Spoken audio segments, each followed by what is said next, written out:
केंद्र की एनडीए सरकार ने हाल ही में सेनाओं में भर्ती की अग्निपथ योजना लॉन्च की थी।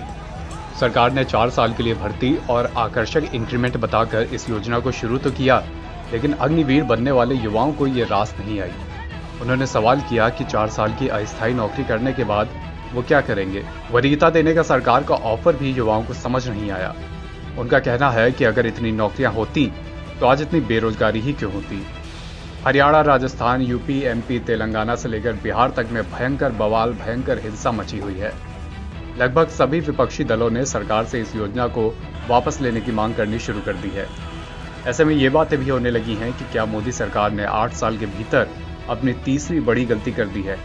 क्या पहली 2 गलतियों की तरह उसे तीसरी गलती सुधारने के लिए भी अपने कदम पीछे खींचने पड़ सकते हैं। पहली गलती, भूमि अधिग्रहण कानून। सरकार बने ज्यादा वक्त नहीं हुआ था, मोदी सरकार एक अध्यादेश लेकर आई। कहा कि इसका मकसद भूमि अधिग्रहण में सही से सही मुआवजा दिया जाना और पारदर्शिता जैसी बातें हैं। कानून कांग्रेस की पिछली सरकार के समय 2013 में ही बन गया था, लेकिन मोदी सरकार ने कुछ बदलाव किए और इस कानून को दोबारा लेकर आई।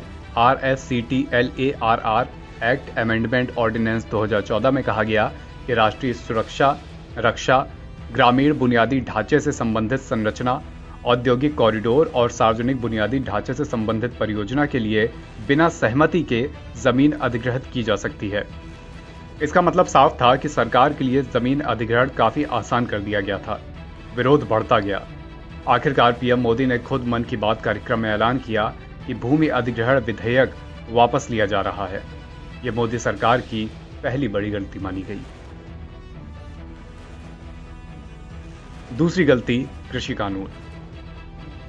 दिल्ली बॉर्डर पर तंबुओं के गांव बस गए। 3 कृषि कानूनों के खिलाफ आंदोलन 1 साल से भी ज्यादा समय तक चलता रहा, लेकिन सरकार और बीजेपी के नेता कानून का बखान करते रहे।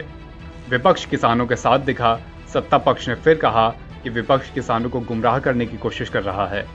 खालिस्तानी एंगल, देश विरोधी जैसी कई तरह की बातें कही और कहलाई गईं। कई दौर की बातचीत हुई, लेकिन आम सहमति नहीं बन पाई।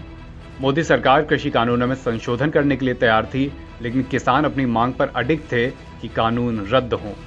लंबे आंदोलन के बाद आखिरकार सरकार को तीनों कानून वापस लेने पड़े। क्या अग्निपथ है तीसरी गलती? 2024 का लोकसभा चुनाव भले ही अभी दूर हो, पर कई राज्यों में चुनाव अगले कुछ महीनों में होने हैं।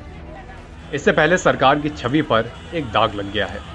सशस्त्र बलों में भर्ती के लिए घोषित अग्निपथ योजना के विरोध में आग ही आग दिखाई दे रही है। कई ट्रेनों में आगजनी, सार्वजनिक और पुलिस के वाहनों को आग लगा दी गई।